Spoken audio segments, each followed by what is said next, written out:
Selamat datang kembali di Era Entertainment, selamat datang kembali di The Golden Cross Playlist. Seperti biasa hari ini kita akan melanjutkan review saham part yang ke-366. Namun sebelumnya bagi teman-teman yang mungkin belum subscribe channel YouTube ini, sekali lagi jangan lupa tekan tombol subscribe, nyalakan lonceng notifikasinya, agar teman-teman tidak pernah ketinggalan informasi-informasi terbaru dari channel ini. Di part yang ke-366 kali ini kita akan membahas 7 saham, kebetulan 6 tadi nanggung karena masih ada satu yang juga minta request friend. Jadi kita bahas 7 sekaligus, di mana saham pertama yang akan kita bahas adalah saham BMRI atau Bank Mandiri, di mana saham BMRI ditutup minus 1,65% di harga 5.975. Nilai transaksi dari BMRI dalam perdagangan hari Jumat kemarin sekitar 150 miliar. Dengan nilai sebesar itu, coba kita perhatikan dari sisi broker summary dulu. Dari sisi broker summary, jelas ini masih jelek secara structure, secara volume, ini masih jelek sekali. Sehingga masih memungkinkan BMRI bisa terus melanjutkan penurunan. Jadi ini berdasarkan polanya ya, ini memang masih punya peluang, masih punya change. Tapi apakah bisa salah? Ya bisa. Tidak ada yang pasti di market. Bisa saja besok malah dia arah, bisa jadi. Tapi tidak ada yang tahu. Tapi berdasarkan yang saya pelajari, yang saya alami lewat aktivitas trading harian dengan pola seperti ini, memang jarang sekali dia bisa naik dulu. Mungkin masih akan bisa turun sambil nanti ada akumulasi, barulah mungkin fase itu bisa kembali naik. Tapi untuk saat ini secara bandarmologi masih belum menarik. Kemudian secara teknikal juga dia tidak mampu mempertahankan area paling pentingnya di level support PBL, support terkuat di 6050. Level ini telah jebol, yang mana artinya selama dia belum bisa naik lagi di atas 6050, jelas BMRI masih belum sangat menarik. Next target penurunan untuk BMRI terdekat dia ke 5925 dan terjauh dia akan menguji low 40 hari harga terendah di 5625 ya, kurang lebih di area sini. Jadi dia masih punya potensi menuju ke 5625. Jadi kalau misalkan teman-teman yang ingin membeli, pertama lebih baik disarankan menunggu dia naik lagi di atas PBL baru kita ambil. Kalau belum naik di atas PBL, belum naik di atas 6050, ya lebih baik kita wait and see sampai nanti kita menemukan adanya adjustment PBL baru, itulah baru kita entry. Kalau teman-teman tetap nekat mau membeli, tidak masalah, itu haknya masing-masing, tapi ingat jebol di bawah 5925 maka potensi ke 5625 dan teman-teman bisa atur sendiri target untuk membatasi stop loss. Jadi stop loss itu tetap ada, tetap digunakan. Dimanapun level yang ingin teman-teman ambil, tetap harus selalu gunakan stop loss untuk mengamankan modal agar tidak tergerus lebih banyak lagi. Selanjutnya kita ada saham Krakatau Steel, kode emiten keras, di mana saham keras ini ditutup stagnan di harga 515. Dalam perdagangan hari sebelumnya juga masih bergerak sideways, karena dia cuma 505, 515, 520 itu permainan range-nya dengan nilai transaksi sekitar 5 miliar. Maka coba kita perhatikan dari sisi broker summary. Secara broker summary ini volumenya bagus ya, hanya secara strukturnya jelek. Ya, jadi kalau saya tetap patokannya ke volume, jadi bandarmologinya masih menarik sebenarnya ya, masih menarik, hanya kita harus lihat teknikalnya apakah masih aman atau tidak kita ambil di harga saat ini. Kalau kita lihat dari The Golden Cross Analysis, di sini sudah menunjukkan medium risk, artinya jarak dari harga saat ini ke support maupun ke PBH juga kurang lebih 1:1, di mana kalau misalkan kita perhatikan PBL-nya di harga 500 ya, supportnya di 500, maka harga saat ini 515, artinya kita punya kurang lebih ada sekitar 3 tick lagi untuk dia menguji level support terkuatnya. Kalau memang dia bisa bertahan di atas 500, maka ya bisa dipertimbangkan untuk entry 500 sampai dengan 510 ya. Ini bisa dipakai sebagai area beli dengan asumsi atau dengan catatan bahwa level 500 ini bisa dipertahankan. Artinya belum jebol ya, sudah kita bisa beli. Tapi kalau sudah jebol di bawah 500 ya jelas lebih baik kita wait and see. Kemudian kedua, jika sudah ambil di harga sini, ternyata dia malah turun nih, malah jebol. Ya prepare cut loss-nya ya, langsung prepare untuk batasi cut loss di 494 sampai dengan 496. Itu teman-teman bisa pakai sebagai area untuk cut loss dengan target kenaikan terdekat ke 555 sampai dengan 560. Jadi kalau misalkan bisa bertahan, teman-teman dapat di 500 sampai dengan 510, kemudian ternyata dia tidak jebol di bawah 500, maka potensi kenaikan itu masih ada, bisa sampai ke 555 atau ke 560. Berikutnya kita punya saham Harta Dinata Abadi, di mana saham HRTA ini ditutup minus 1,86% di harga 212, di mana kalau teman-teman perhatikan HRTA ini downtrend ya. Dia downtrend sekali, teman-teman perhatikan garisnya masih belum jebol juga dari area tren lainnya, masih terus mengarah ke bawah. Ini kalau bisa melewati 219, 220, ini baru mungkin potensi kembali bisa uptrend. Tapi selama dia masih bermain di range tersebut, maka masih official downtrend, dan di harga saat ini juga masih belum bisa untuk naik kembali di area pentingnya di 216. Jadi di previous close-nya itu tepat di PBL, namun sayang sekali PBL itu tidak mampu dipertahankan, jebol ke 212, maka seharusnya kita sudah prepare cut loss ya, seharusnya nih di level sini, walaupun sebenarnya sudah menarik. Jadi balik lagi ya, walaupun kita sudah bilang dia dekat dengan PBL, sudah bagus, tapi bukan berarti menjamin bahwa besoknya dia pasti terbang, belum tentu. Tapi yang sudah kita pastikan bahwa dengan kita beli di level tersebut, maka potensi rewardnya begitu lebar, tapi risikonya terbatas. Kalau ternyata dia naik, beruntung kita punya potensi upside yang cukup besar. Tapi kalau ternyata dia turun, tentu kita juga sudah siap di mana level harus kita batasi untuk cut loss. Jadi tidak perlu kita bingung menebak-menebak, ini pasti naik nggak besok. Tidak perlu kita bertanya seperti itu. Yang harus kita tanyakan adalah, sudah siap nggak kita kalau misalkan dia tidak naik. Nah, itu selalu orang yang pikirkan pertama adalah, kalau dia naik, kita cuan berapa persen ya. Kalau dia terbang, kita pasti banyak untungnya. Tapi kadang orang lupa menjawab pertanyaan yang satunya gitu. Kalau dia turun bagaimana? Kalau dia turun sekian persen, kamu siap nggak untuk menanggung resiko tersebut? Nah, hal-hal seperti ini yang mungkin harus kembali teman-teman lihat lagi, bahwa di dalam trading, investing, atau apapun itu, bahwa jangan hanya lihat dalam satu sisi ya, harus bisa lihat dalam view yang lain, bahwa di trading pun tidak menjamin setiap hari pasti profit, pasti ada momentum kita loss. Yang penting adalah ketika di net sebulan misalkan, ya tetap kita masih profit. Itu yang paling penting. Jangan sampai teman-teman trading modal 100 juta setiap bulan itu modalnya berkurang terus. 100 juta bulan depan tinggal 80, bulan depan tinggal 60, bulan berikut tinggal 40. Apa yang mau didapatkan dari pola seperti itu? Tapi misalkan hari ini modal 10 juta, kemudian besok trading ya rugi 200 ribu, lusa trading cuan 400 ribu, berikutnya trading mulai disiplin cut loss ya rugi 60 ribu cut loss, ya udah putar lagi ternyata dapat 100 ribu. Akhir bulan 10 juta jadi 11 juta. Itu jauh lebih bagus ketimbang dari 100 juta sudah tinggal 80 juta. Walaupun secara nominal 80 juta itu masih besar dibandingkan dengan 11 juta. Tetapi uangmu sedang turun dari 100 ke 80 dibandingkan yang punya uang 10 jadi 11 juta. Itu ada kenaikan kurang lebih ada 10%. Jadi lebih bagus kita konsisten profit daripada kita mau kejar one shot, one hit langsung gede, tapi cuma sekali dan setelah itu kita malah minus terus. Itu menurut saya tidak bagus. Karena apa? Karena kita pasti akan merasa bahwa market itu kejam dan kita mungkin tidak akan mencoba untuk masuk lagi di capital market. Jadi lebih baik kita slow, tapi kita yakin bahwa slow itu bisa terus konsisten menghasilkan profit. Ya, itu jauh lebih penting. Jadi untuk HRTA sendiri, selama masih belum berada atau belum naik lagi menembus 216, ya lebih baik kita wait and see terlebih dahulu. Kalaupun dia bisa breakout 216, ya silakan bisa dipertimbangkan buy ya, 216 sampai dengan 220, cut loss kurang lebih di 210, 212, target kenaikan ke 236, target jauh ke 278. Kalau kita perhatikan dari broker summary, jelas ini volume dan strukturnya masih belum bagus.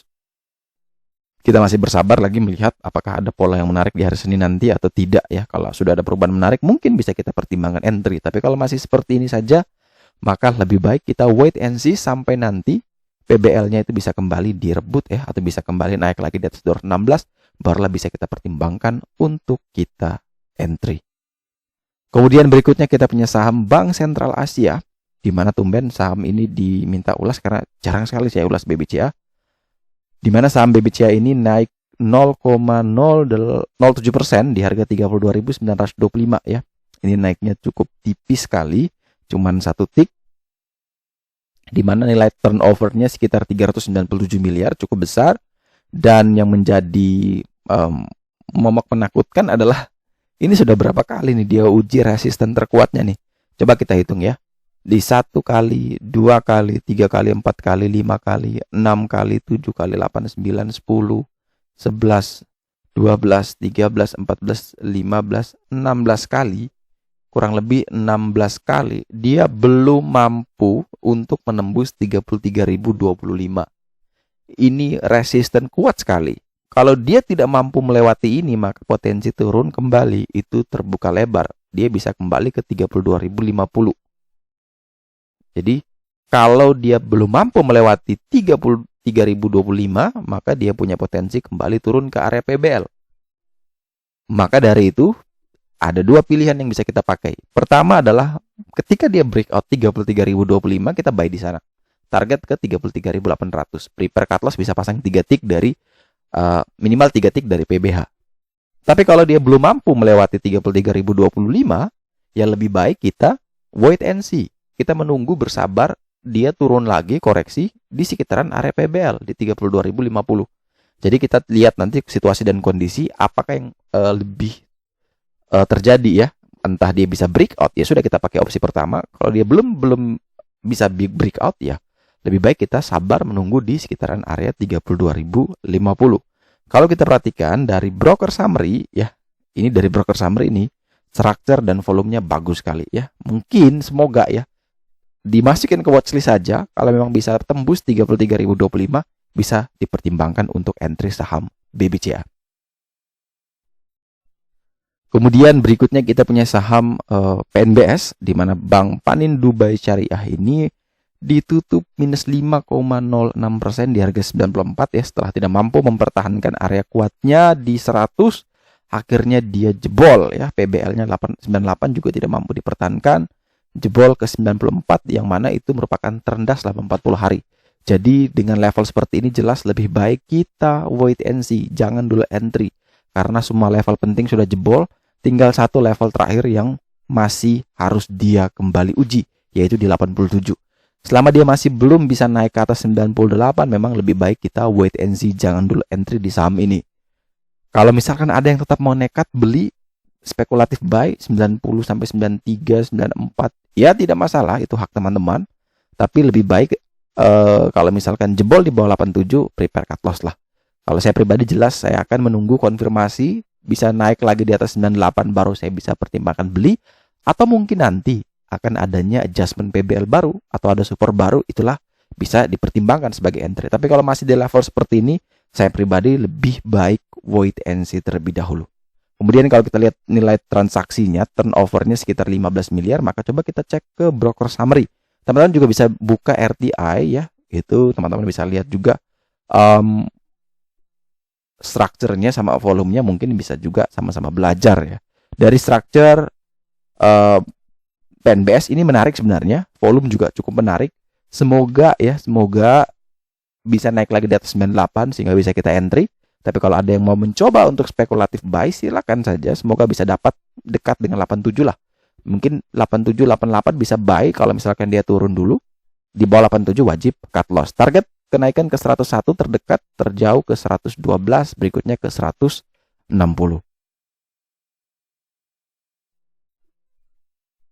Berikutnya kita punya saham Prima Global Indo Logistik dengan kode emiten PPGL, di mana saham PPGL ini setelah sempat turun ya ke 97, di mana itu dekat dengan area support terkuatnya saat ini di PBH 96, dia kembali mantul ya. Jadi dia mantul dekat sekali dengan support di 96 dan akhirnya bisa closing naik 6,93% di harga 108. Ini cukup menarik ya. Walaupun memang saham ini sebelumnya tidur ya, maksudnya sideways. Setelah itu dia mengalami kenaikan yang signifikan, koreksi. Namun koreksinya ketahan kuat di area 96. Maka potensi kenaikan apakah masih ada? Ya bisa jadi masih ada, tapi bisa jadi cuman sebentar naik terus dibanting. Bisa jadi. Kita tidak tahu pergerakan sampai mana, karena kita bisa lihat sendiri bahwa ini punya banyak sekali jarum-jarum ya, banyak shadow di sini. Artinya pergerakannya cukup volatile ya. Jadi kalau kita perhatikan teknikalnya, memang selama masih bertahan di atas 96 sebenarnya masih aman-aman saja. Kalau kita perhatikan dari broker summary structure, ini masih menarik sebenarnya. Mungkin masih bisa lah naik beberapa persen lagi, tapi tingkat resikonya jauh lebih tinggi ketimbang teman-teman yang ambil dari harga PBL ataupun mungkin ambil dari sekitaran harga PBH. Dan emiten-emiten yang memiliki tingkat volatilitas yang cukup tinggi, biasanya saya pribadi memang tidak expect untuk mengambil banyak profitnya. Karena bisa saja hari itu naik ARA, bisa saja hari itu juga bisa ARB. Jadi hati-hati tetap bahwa kalau memang merasa ingin cuan maksimal, dikawal dengan trailing stop tapi bertingkat. Trailing stopnya harus berlapis-lapis karena biasanya takutnya teman-teman punya trailing stop tidak kena karena cuma masang satu level. Jadi harus pasang berlapis agar kalau misalkan ada withdraw bid yang bisa membuat dia lompat bidnya, itu bisa teman-teman tetap ketangkep, artinya tetap bisa kejual gitu. Karena ada yang pasang trailing stop tiba-tiba kaget, loh kok nggak kejual ya, padahal sudah harganya sudah di bawah trailing stop saya. Ya karena memang harganya langsung lompat ya, bisa dimanipulasi biasanya itu. Jadi bid overnya bisa dihilang terus langsung diguyur di harga yang bukan di harga antrian kita. Yang akhirnya mana kita niatnya trailing stop malah sudah jadi loss. Jadi kalau saran pribadi untuk yang punya saham, khususnya saham-saham yang punya volatilitas tinggi, disarankan ya kalau cuannya sudah cukup ya dibungkus saja, atau kalau memang masih mau tambah ya dikawal dengan trailing stop, tapi trailing stopnya harus dipasang berlapis-lapis agar teman-teman bisa terhindar dari yang namanya trailing stop yang gagal ya. Jadi kadang trailing stop itu bisa dilewati begitu saja. Jadi untuk PPGL kalau yang masih mau membeli ya bebas sih sebenarnya, ini hak teman-teman, tapi kalau saya pribadi tetap belum merekomendasikan untuk masuk karena resikonya tinggi. Ada orang yang ini bisa dimasukin lagi karena dia juga tahu cara keluarnya dengan baik. Saya sendiri juga bisa masuk di harga segini, tidak masalah sebenarnya. Tapi tidak semua orang itu bisa keluar dengan cara yang sama. Saya bisa bilang ini bagus, semua orang bisa beli. Tapi ketika exit kan tidak ada yang kasih tahu exitnya di mana. Semua orang bebas exit di level berapapun. Nah itu yang kadang menjadi sebuah dilematis karena ketika kita masuk bareng-bareng, keluarnya sudah tidak bareng-bareng. Dan orang yang tidak paham, itu biasanya yang jadi potensi nyangkutnya paling tinggi. Makanya untuk harga-harga yang sudah naiknya sudah cukup tinggi dari area pentingnya, saya jarang untuk bisa informasikan harus beli. Karena saya tahu bahwa tidak semua orang bisa sama seperti saya, bisa keluar dengan cepat gitu. Entah keluar dengan loss dikit, atau balik modal, atau bisa cuan. Tidak semua orang bisa lakukan hal yang sama. Jadi saya tetap lebih prefer untuk lebih baik kita wait and see, lebih baik kita cari emiten lain yang mungkin bisa menawarkan potensi yang jauh lebih tinggi tapi punya resiko yang lebih rendah. Dan saham terakhir yang akan kita review adalah saham FRAN, Smart Fan Telekom Tbk, di mana saham ini ditutup minus 2,55% di harga 115 setelah mengalami kenaikan yang cukup signifikan. Karena saya ingat persis FRAN kita pernah bahas juga, dia masih di harga bawah, dia naik langsung karena dia dekat support, dia langsung naik tinggi mungkin sampai target TP kita, dan sekarang dia koreksi. Nah yang selalu jadi ini ya, selalu yang jadi pertanyaan saya terus adalah kenapa masih banyak yang nyangkut ya, yang sudah nonton video ini misalkan sudah dibilang belinya di 116 sampai dengan 117, ini mungkin masih takut beli ya. Ketika sudah terbang tinggi baru berani beli. Nah itu yang selalu saya bilang, kenapa orang lebih suka beli yang sudah terbang tinggi ketimbang yang masih ditawari yang rendah. Setelah saya pikir-pikir, jawabannya adalah orang tidak mau bersabar untuk menunggu dia naik atau tidak gitu. Orang tidak mau bersabar untuk melihat saham ini datar terus gitu. Yang dia suka adalah saham yang saat itu sedang rally. Tapi dia lupa bahwa saham yang sedang rally ini kira-kira mau selesai pestanya itu kapan. Syukur-syukur kalau kamu beli di segini, ya dia masih rally ke sini, masih potensi cuan. Tapi kalau kamu sudah berada di yang paling sini, dan ternyata dia pestanya sudah berakhir, ya dia pasti turun dan kamu ya pasti nyangkut di sini. Nah makanya kita benar-benar harus bisa ini ya. Kalau kita tidak tahu cara keluar dengan market yang sedang berlari atau sedang terbang tinggi, ya tidak usah masuk, jangan berspekulasi lah. Kalau kita yakin betul kita sudah punya kemampuan, pengalaman untuk masuk ke saham-saham seperti itu, ya tidak masalah sebenarnya. Toh kalau memang tetap rugi, kita tahu apa yang kita lakukan gitu. Tapi jangan sampai kita beli sesuatu, kejar-kejaran sesuatu, tapi kita sendiri belum tahu teknik-tekniknya, bagaimana cara beli yang bagus, cara kabur yang bagus, kabur dengan profit dan kabur tanpa profit pun itu ada trik-triknya. Sehingga kalau kita belum punya kemampuan itu, lebih baik kita main aman. Intinya situ. Sudah dikasih ini dekat support. Dekat support kalau dia tidak mampu naik turun, ya sudah kita prepare cut loss, dan cut loss-nya pun tidak besar. Artinya potensi risiko yang kita tanggung itu tidak seperti yang sedang kita eksperimen sendiri, kejar-kejaran saham yang sedang tinggi.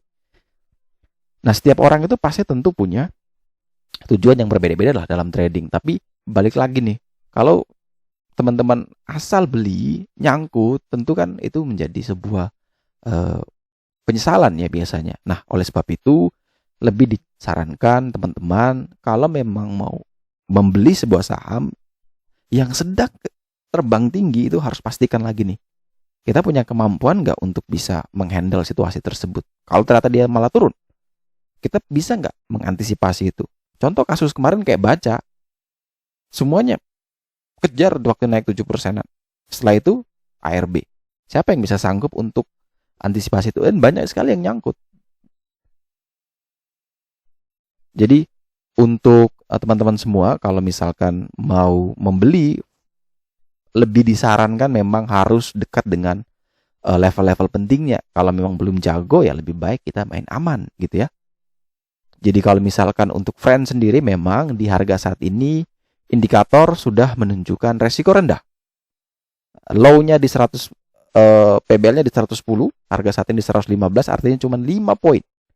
Jadi kalau misalkan dia bisa turun lagi dekat dengan 110, maka bisa dipertimbangkan untuk entry buy. Jadi selama masih bertahan di atas 110, friend masih aman. Kalau dekat dengan 110, misalkan 110 sampai dengan 112, bisa dipertimbangkan entry. Dia dengan catatan adalah bisa mempertahankan 110.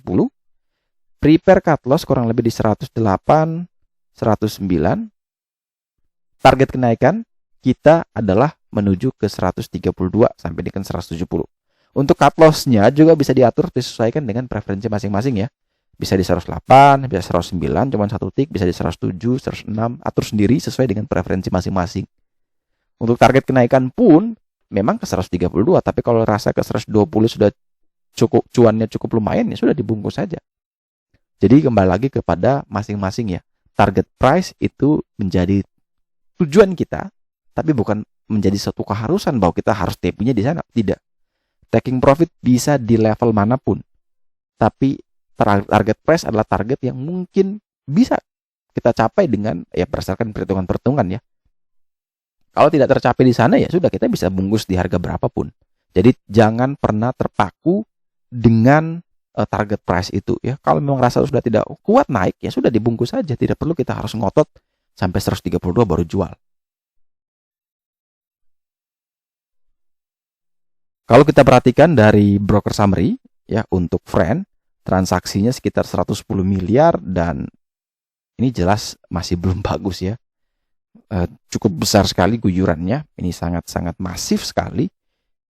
Semoga hari Senin ada perubahan dari volume dan structure sehingga bisa menarik lagi untuk saham friend ini. Oke, sekian dulu review saham part yang ke 366 hari ini. Terima kasih banyak teman-teman yang telah setia menonton. Sekali lagi jangan lupa like, subscribe, dan share agar semua informasi yang dalam video ini dapat berguna, bermanfaat, dan tentunya bisa menjadi panduan trading di keesokan harinya. Sekali lagi terima kasih banyak. Sampai jumpa dan semoga membantu.